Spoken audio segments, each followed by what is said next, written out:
Hey y'all, Moses here. We're going to be doing something a little bit different today. We're going to be talking about gambling in PUBG. It's a controversial topic, and before I get started with the introduction, I want to be completely transparent and tell you that this video is a sponsored video. I'll be completely honest with all of my findings and any issues I came across when I was making this video, and I'll give my opinions at the end. So with that said, let's jump into the intro. So since the Gamescom crates were announced and then were subsequently released, sites for PUBG and their skins have been popping up basically everywhere. The nature of skin sites, especially those with gambling related functions, have been under scrutiny since the CSGO betting and skin scandal occurred within the last few years. After that, skin sites have been automatically looked at with suspicion by some users. And that's for good reason, because there are no shortage of scummy websites out there, especially when it comes to gray market digital goods. So when it comes to PUBG, there's been some backlash and some issues, especially with the Gamescom crates themselves. We were told that there was going to be no loot boxes or anything until after early access. Obviously, the Gamescom crates were touted as a proof of concept, but there was still some backlash. So gambling naturally comes into play as well. People just can't help themselves, and that's for good reason. I suppose that in some cultures, gambling is a big part of day-to-day life. I know that in China, gambling's a big deal. And even in the US, gambling is still a billion-dollar industry, even though it's heavily regulated and restricted. So we're basically party to gambling in all games now. Battlefront 2 comes to mind when it comes to poor implementations of loot boxes.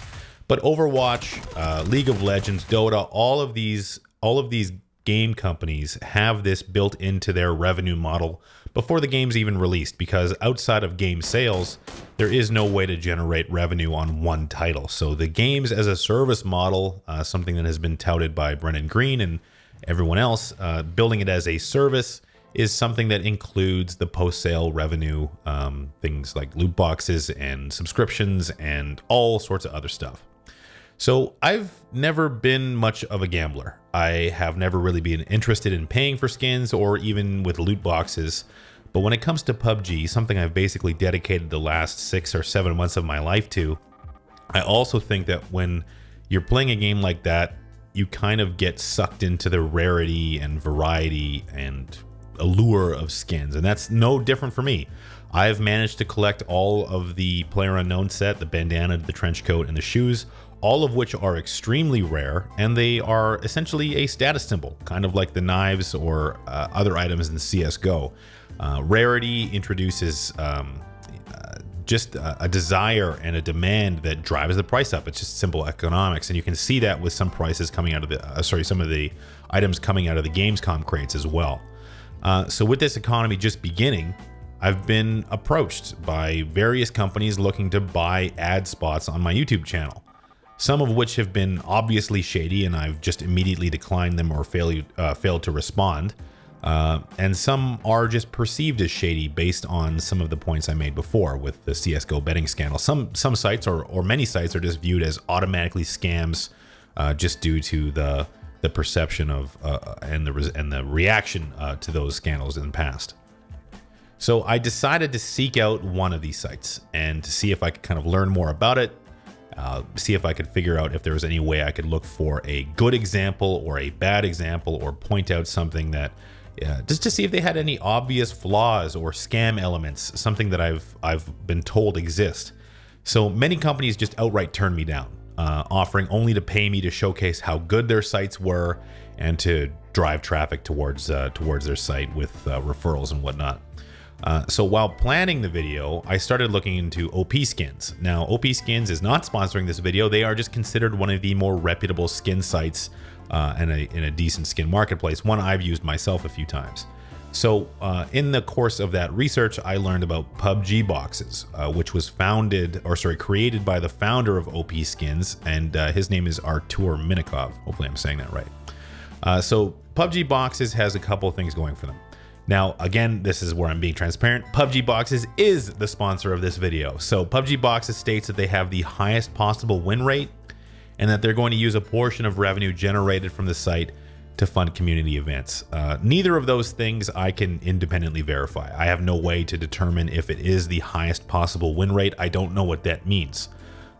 So face value on that statement. Now, as far as the funds to give to community events, ESL is the only tournament organizer that I know of has been able to pay for events or to give prizes for events. PUBG Corp has indicated that no one can do paid events until after release or until they kind of give the green light to do so, based on the fact that you need custom server access to put on these events, and if you break those rules, they'll take your servers away. So maybe that restriction will go away, and that's when this community funding will occur. So the way the site works is you have various crates with items inside. Some have value and some don't, or well, they have very little value. The higher priced crates have a higher number of valuable items in them, and the lower priced crates have, you know, fewer valuable items, but there's still a few gems in there if you can get really lucky. So Artur agreed to give me $1,500 in credit and told me to try his site. So that this money is real. I could have withdrawn this $1,500 in skins or money if I chose to. I was instructed not to because that would be shitty, but I was told that this is actual real money that has real value if I tried to extract it. So it was a gentleman's agreement for me to use this only to test the site, and I wanted to show you guys the results. So one thing I noticed when I was playing was that from time to time there would be a glitch where the item that landed as a winner did not match the screen showing the item that I won. So this happened once when I was supposed to win a skirt, but I got something else that was like a pair of pants or something else of lesser value. But it also happened when I won some crappy item and I ended up again showing that I won a skirt. This only happened a few times, and it might have had something to do with how fast I was opening crates. Other than that, it just seems that the one negative thing that I would say about this website is that it is very obviously designed to make it so you want to keep that it wants you to keep playing, essentially. So this is something that casinos do. You know, they don't have clocks or windows anywhere. It's just a tactic to keep you playing.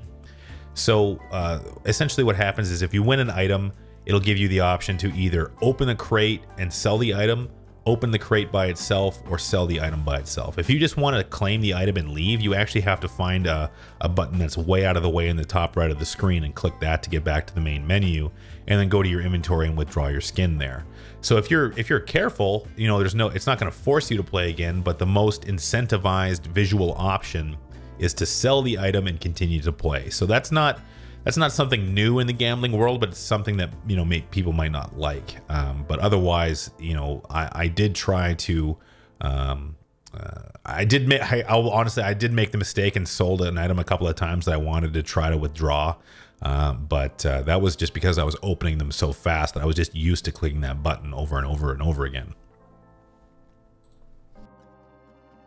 Now that I'm looking back at the footage, I can see that I was actually winning more than I felt like I was. Obviously, I'm losing far more than I'm winning, but that's kind of gambling in a nutshell. Gambling is designed to eventually, you know, the house always wins. That's a term that rings true online just as much as does in a regular casino or otherwise. So over time, my winnings were eroding. I got up to about $1,700 or $1,800 right at the beginning. And then over time, my stack would continually diminish, even though I was winning now and again. So I didn't notice anything outright fishy or scam related, but ultimately, these sites are not designed to constantly pay out money. And that's something that was very, very obvious. So I guess my question to you is, considering the way that the CSGO skins kind of went after the betting scandal unfurled and Valve shut down on these websites, do you think that PUBG betting or skin gambling has a place in today's landscape when it comes to PUBG events? You know, something that happened a lot with CSGO games when people would bet skins on the outcome.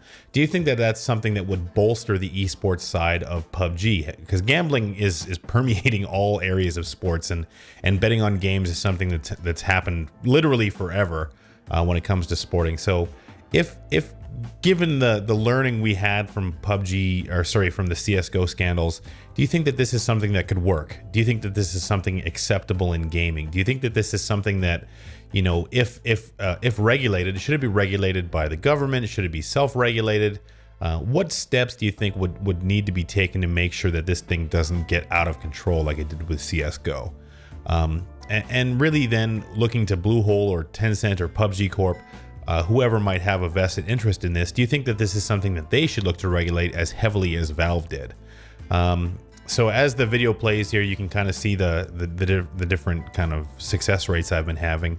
I ended up losing every single cent, even though I think I was allowed to withdraw up to $100 in skins. I ended up losing every single cent because I never stopped playing. I wanted to continue to play to see what the volume versus the win rate was, and you can kind of see here that I think the end result was around 14% win rate. So not bad, I guess, but not the best either. When it comes to gambling, I'm losing my money, you know, more than 80% of the time. So that's something that you have to take into account when using a site like this. But overall, I think the experience was pretty good. I didn't really get a bad vibe from the site. So it functions as intended, and its intention is to take your money. So if you're aware of that and you can handle it in moderation, then I think this website is just as good as any other. And if not, considering the reputation of its founder, and the fact that OP Skins is a reputable site, that this is something you might want to check out if you're interested in that thing. I'm by no means recommending you go and gamble, especially if you're a young fella or a young lady. This is something if you want to partake in, and gambling is something you like to do, then maybe look at it. But I'm not encouraging you to go gamble. I'm just saying that this website seemed to function in a way that didn't make me feel creepy. So I guess I don't really know what I wanted to accomplish with this video, but I hope I kind of started a discussion, and I hope that you guys are not raging too hard in the comments. But I expect this will be a controversial topic. So for those of you who didn't watch the whole video all the way through and are already leaving angry comments, I commend you on your dedication. But for those of you who did, I'm interested to hear your honest thoughts. Is this something that you think is going to continue with PUBG? And I mean, all the other questions I've asked so far. So interested to hear your feedback. Let me know what you guys think, and thank you for watching. Until next time, I'll see you out there.